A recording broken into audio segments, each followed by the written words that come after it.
Hello friends, आज की video में मैं लोगों के लिए ले आया हूँ जिसने अभी तक नेट एग्जाम को सीरियसली लेकर पढ़ना स्टार्ट नहीं किया है। यार मैं आपको बता दूँ कि अपने पास ओनली लास्ट 14 डेज ही बचे हैं नेट एग्जाम को प्रिपेयर करने के लिए।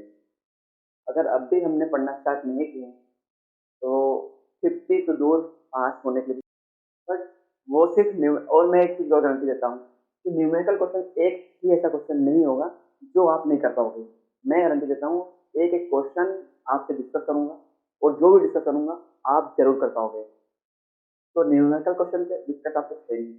अब हमको 50 आउट ऑफ 70 लाने में सिर्फ न्यूमेरिकल क्वेश्चन तो आएगा नहीं। हमको पता है कि न्यूमेरिकल क्वेश्चन का वेटेज अगर अच्छा रहा तो आ भी सकते हैं, लेकिन कभी वेटेज नहीं रहा हम रिस्क नहीं ले सकते। तो अब हमें पढ़ना है क्या, थ्योरेटिकल क्वेश्चन भी पढ़नी है, उसके लिए पढ़ाई तैयारी करनी है। उसके लिए मैं अपनी तरफ से पूरी तरह मेहनत कर रहा हूँ, टारगेट सेट भी कर रहा हूँ, लेकिन मुझे आपकी तरफ से भी उतना ही मेहनत चाहिए। अगर आप लास्ट 14 डेज में अगर आपने ये नहीं किया तो ये जो मेरा टारगेट है 50 आउट ऑफ 70, ये मेरा पूरा नहीं हो पाएगा। इसलिए मैं आप सबसे रिक्वेस्ट करता हूँ कि आप भी मेरे साथ जुड़िए, मेरे साथ मेहनत करिए, 50 आउट ऑफ 70 लाने मेरा टारगेट पूरा करिए। क्योंकि अगर आप टारगेट रखेंगे कि 70 में से 30 लाना है, पास होना है, तो यार यकीन मानिए आप एक दो नंबर रह जाओगे, कुछ भी हो 30 नंबर में एक आध नंबर कम भी हो गए ना तो यार पास नहीं कर पाओगे। इसलिए मेरा टारगेट क्या है, 50 टारगेट रखा हूँ और 60 वाली में हमने मेहनत किया तो 50 ऑलरेडी आ ही जाएगा। अगर आपने टारगेट ही 30 रखा तो 30 कैसे आएगा, मतलब सोच सकते हो आप इस बात को। इसलिए टारगेट थोड़ा बड़ा रखा है, टारगेट है 50। और पता है आपको नेप्टल एग्जाम के 50 आसान नहीं है, लेकिन हाँ कोई मतलब बड़ी चीज भी नहीं है। अगर हमने अच्छा डेली थोड़ा अच्छा टाइम देना स्टार्ट किया तो बिल्कुल ये अचीव कर लेंगे, कोई दिक्कत नहीं है। तो मैं जो प्लान बनाया हूँ वो मैं क्वेश्चन डिस्कस करने के बाद स्टार्ट करूंगा।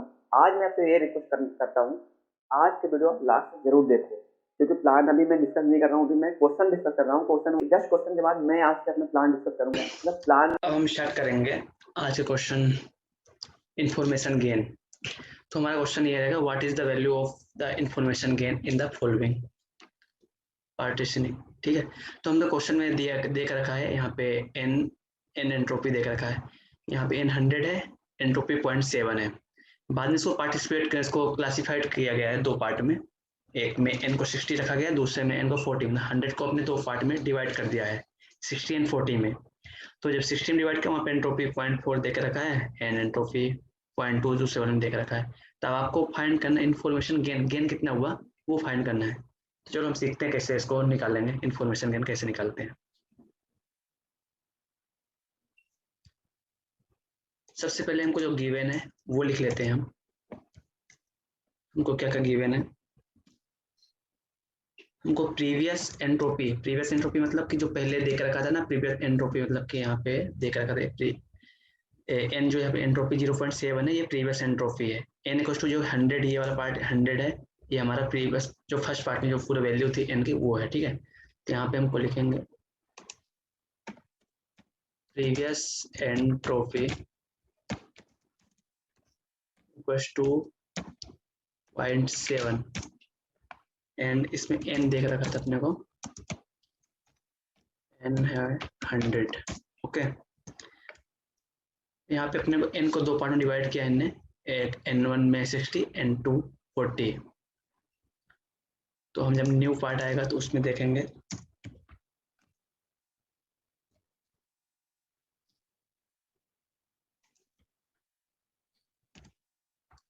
n1 equal to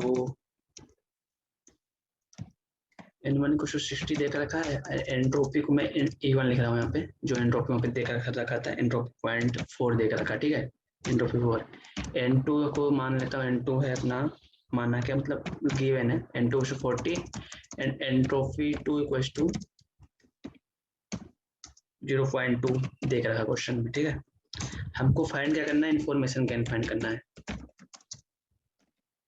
information gain find करना है। तो इन्फॉर्मेशन गेन फाइंड करने को अपने को पता करना है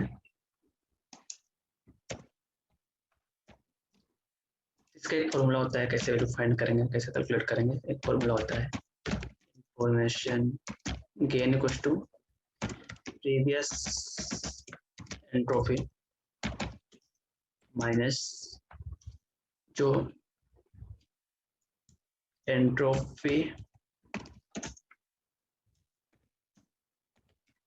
आफ्टर स्प्लिट, जो हमने बाद में क्लासिफाइड किया था n1 को दो भाग में, n को दो भाग में डिवाइड किया था, n को एक पार्ट में 60 रखा था, दूसरे पार्ट में 40 रखा था, तो यहाँ वो पार्ट वहां से आएगा, तो हम कैसे इसको कैलकुलेट करेंगे वो चीज़ देखते हैं। ये अपना फॉर्मूला हो गया एंट्रोपी गेन का।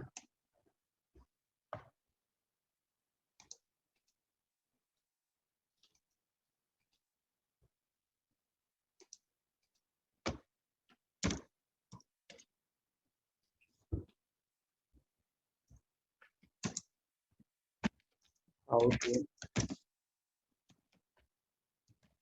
calculate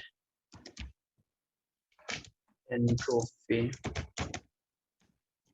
after split, कैसे कैलकुलेट करेंगे ये पूछा गया हमसे। तो इसके लिए भी एक फॉर्मूला है, तो फॉर्मूला क्या है बताता हूँ आपको। फॉर्मूला क्या होता है, n1 मतलब कि अपने फर्स्ट पार्ट, जो फर्स्ट पार्ट हमने n को डिवाइड किया था, डिवाइड बाय n जो टोटल n था 100 देकर रखा था। n2 आपका जो entropy one E1 plus second part में जो हमने डिवाइड किया n2 divide by n into E2। अभी और हमारे पार्ट होते हैं, हम ऐसे और करते जाते हैं n3 divide by n into E3 n, मतलब ऐसे डिस्कस करते जाते हैं, जितने पार्ट होता उतने हम इसको पार्टिसिपेट में करके सोल्व करते जाते हैं। ठीक है, अब यहाँ पे हमको दो ही पार्ट देख रखा था, तो दो ही पार्ट को सोल्व करेंगे हम। हमको n1 गिवन है क्वेश्चन में, n1 है 60 डिवाइड बाय 100, E1 भी गिवन है, E1 की वैल्यू 0.4 है, plus n2 value given 40 divide by 100 into 0.2 देख रहा है क्वेश्चन में। ठीक है, अब इसको कैलकुलेट कर लेंगे, तो 60 डिवाइड बाई 100 का 0.6 आएगा, 0.6 इंटू 0.4 प्लस 40 करोगे डिवाइड करो 0.4 आएगा 0.2, और तो सोल्व करने पर क्या आएगा आपको 0.24 मल्टीप्लाई करने पे आएगा, प्लस इधर मल्टीप्लाई करो 0.8 आएगा। तो हमारा इन्फो ये है, ये हमारा क्या आया है एंट्रोपी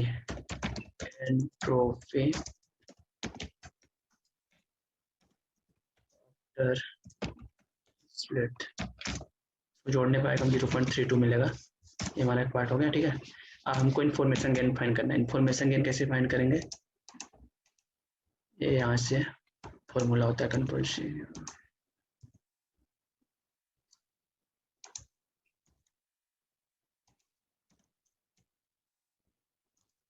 तो हमको इन्फॉर्मेशन गेन फाइंड करना। ठीक है, यहाँ प्रीवियस एंट्रोपी को देख रखा है, क्वेश्चन में पहले दे दिया था हमने, तो उसकी वैल्यू 0.7 है। एंड एंट्रोपी आफ्टर स्प्लिट क्या देख रखा है, अभी हमने फाइंड किया, कैलकुलेट किया है 0.32। ठीक है, अब इसको हम सोल्व कर लेंगे, करने पे क्या आएगा 0.38। तो ये हमारा हो गया इन्फॉर्मेशन गेन। इन्फॉर्मेशन गेन यही हमको फाइंड करना था, इन्फॉर्मेशन गेन फाइंड करना था हमें। तो हमको करना क्या, कुछ नहीं था, बहुत सिंपल काम था। यहाँ पे हमको यहाँ पे एन एंट्रोपी देख रखा था, एन देख रखा था, एन 100 है। हमने 100 को दो पार्ट में डिवाइड कर दिया, एक में 60 रखा, एक में 40 रखा। वहां भी हमने कुछ एंट्रोपी जो था क्वेश्चन में गिवन था। अब हमको यहाँ पे इन्फॉर्मेशन गेन जो हुआ इस पूरे प्रोसीजर सोल्व करने में, जो भी इन्फॉर्मेशन गेन हुआ वो फाइंड करना था। सिंपल फॉर्मूला था, उसके लिए देख रखा हूँ ये। तो ये क्वेश्चन आपको सिंपल, आपको सबको आ ही गया होगा समझ में। तो अब एक और क्वेश्चन मैं आपको दे रहा हूँ, ये आप खुद से ट्राई करना। Same question, same pattern question, same वही क्वेश्चन ही है। तो आज के लिए बस इतना ही। अब हम आज का अपना प्लान डिस्कस करेंगे कि मेरा प्लान क्या है।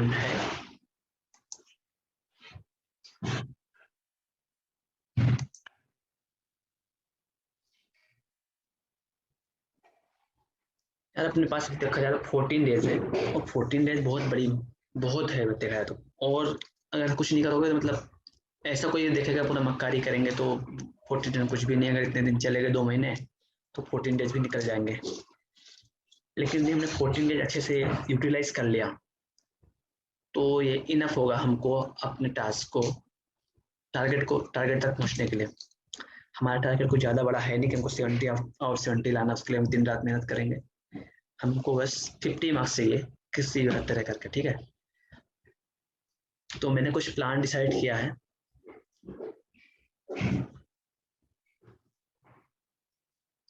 तो आज का दिन तो गया, आज के दिन में काउंट भी नहीं कर रहा हूँ। डे 1 मतलब कल से मेरा डे स्टार्ट होगा। डे 1 का मेरा टारगेट ये है, पूरा वीक 1 में जो है पूरा थ्योरी पार्ट है। अब वो थ्योरी पार्ट है, कुछ समझने समझाने से कुछ है नहीं वो, तो आप जितना बार पढ़ोगे उतना ही आपके दिमाग में आएगा। मैंने मिनिमम उसके लिए वीक 1 के लिए 3 to 4 आवर्स रखा हूँ, और साथ में एक और चीज लिखा हूँ, डेली रिवीजन। अगर आप उसको एक दिन भी मिस करोगे ना, वो भूल जाएगा। इसलिए वीक 1 को कल आप आराम से 3-4 घंटे आप आराम से पढ़ो, कूल होकर, थोड़ा दिमाग बैठेगा। और फिर उसके बाद डेली रिवीजन करते चलो, थोड़ा नोट्स भी प्रिपेयर कर लेना रहोगे तो सही रहेगा बाद में रिवीजन करने के लिए। तो वो 100% थ्योरी पार्ट है, उसमें कुछ नहीं है, बस यही कि इंटेलिजेंस, आर्टिफिशियल इंटेलिजेंस आया, इसके बारे में, इसका हिस्ट्री बताओ, मशीन लर्निंग हिस्ट्री, मतलब बहुत सारी हिस्ट्री वगैरह सब कुछ देख रखा है उसमें। कुछ ऐसा कुछ है नहीं उसके अलावा। तो ये कल के लिए 4 घंटे रहेंगे इसको, और साथ में हम कल एक न्यूमेरिकल क्वेश्चन डिस्कस करेंगे, और जो अभी तक 3 क्वेश्चन में डिस्कस कर चुके हैं न्यूमेरिकल क्वेश्चन, तो आप वो क्वेश्चन साथ साथ में करते रहो। तो कल के लिए बस इतना रहेगा। आपको वीक 1 के लिए बस 3-4 घंटे पढ़ो और डेली रिवीजन करना रहेगा। वीक 2 में क्या है, 40% वहाँ पे कॉन्सेप्चुअल टॉपिक रहेंगे और 60% थ्योरी है। तो मतलब वीक 2 भी कोई बड़ी बात नहीं करना। तो वीक 2 को भी आराम से 3-4 घंटे आराम से हो जाएगा।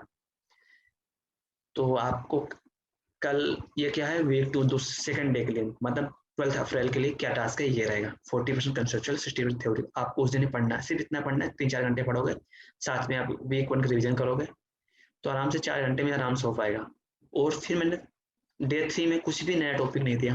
वीक 1 में आपने क्या पढ़ा, वीक 2 में आपने क्या पढ़ा, दोनों जो भी आपने कुछ पढ़ा उसके आप प्रैक्टिस करो। मतलब प्रैक्टिस में क्या करना है आपको, वीक 1 का असाइनमेंट, वीक 2 का असाइनमेंट, वीक 1 का प्रैक्टिस असाइनमेंट एंड वीक 2 का प्रैक्टिस असाइनमेंट। हम ये करेंगे तो हमारा यहाँ से वीक 1 एंड 2 कंप्लीट हो जाएगा। और इतना कर लेते हैं हम, तो हमारा लगभग वीक 1 और 2 उसमें लाकर, मतलब कभी क्वेश्चन पूछे जाते हैं तो हम इतना श्योरिटी बोल सकते हैं कि 70% क्वेश्चन हम सोल्व कर पाएंगे इतना करने के बाद, अगर इतना अच्छे से कर लिया तो 70% कर लिया कोई दिक्कत नहीं। इतना इतना 70 करेंगे, आगे जाके 100% करेंगे तो दिक्कत नहीं हो जाएगा। अब आते हैं वीक 3 में। वीक 3 में क्या है, यहाँ पे मोस्टली क्वेश्चन न्यूमेरिकल क्वेश्चन है और कॉन्सेप्चुअल क्वेश्चन है। डिसीजन ट्री का मैंने क्वेश्चन करा दिया हूँ, तो थोड़ा उसका थ्योरी पार्ट होगा, आप लोग देख लेना। कुछ मतलब उसमें डिसीजन ट्री से क्वेश्चन पूछे जाएंगे ना, तो न्यूमेरिकल क्वेश्चन ही मतलब पूछे जाएंगे, मेजोरिटी यही चांस है, मतलब चांस यही रहेगा मेजोरिटी क्वेश्चन के, मतलब वही मॉड्यूल 3 से क्वेश्चन पूछे जाएंगे। तो या तो कॉन्सेप्चुअल क्वेश्चन होगा या तो न्यूमेरिकल क्वेश्चन होगा, दो ही होंगे। थ्योरी क्वेश्चन बहुत कम चांस रहेगा। तो यहाँ पे डिसीजन ट्री जो कि मैंने अब तक पढ़ा दिया हूँ, पहले ही मतलब क्वेश्चन डिस्कस कर चुका हूँ ये क्वेश्चन का। आर्टिफिशियल न्यूरल नेटवर्क कल ही डिस्कस किया था इस क्वेश्चन को। और आगे चल के हैं ये कि इसे जो 3 टॉपिक और बचे हैं, बायस नेटवर्क है, जेनेटिक एल्गो है एंड लॉजिक प्रोग्रामिंग है। ये आगे चल के मैं डिस्कस कर दूंगा। और ये भी मतलब ये भी सिंपल है, ऐसा कॉन्सेप्चुअल थोड़ा सा हो जाएगा आराम से। ये आप एक दिन में क्या मतलब 2-3 घंटे में आराम से इसको कंप्लीट कर लोगे। तो वीक 3 तो बहुत ईजी है, सबसे ईजी कोई बोले ना कोई सा वीक है तो वीक 3 सबसे ईजी पार्ट है। ये आराम से थर्ड मतलब तीसरे दिन डे 4 में आराम से हो जाएगा। 14 अप्रैल को ये आराम से आपसे हो जाना चाहिए। वीक 5 फिर आप आते हैं वीक 4 में। वीक 4 थोड़ा सा लेंदी है, थोड़ा सा टॉपिक है यहाँ पे, मतलब न्यूमेरिकल क्वेश्चन बहुत ज़्यादा है, साथ में कॉन्सेप्चुअल पार्ट बहुत है, थ्योरी पार्ट बहुत कम है, बहुत ही कम थ्योरी पार्ट। मतलब ये दोनों मॉड्यूल मतलब यहाँ पे इधर से मेन स्टार्ट होता है न्यूमेरिकल पार्ट का, न्यूमेरिकल का कॉन्सेप्चुअल पार्ट स्टार्ट होते हैं। तो ये वीक 4 के लिए मैंने 2 दिन ले रखा हूँ, डे 5 एंड डे 6। हम 2 दिन में वीक 4 करेंगे।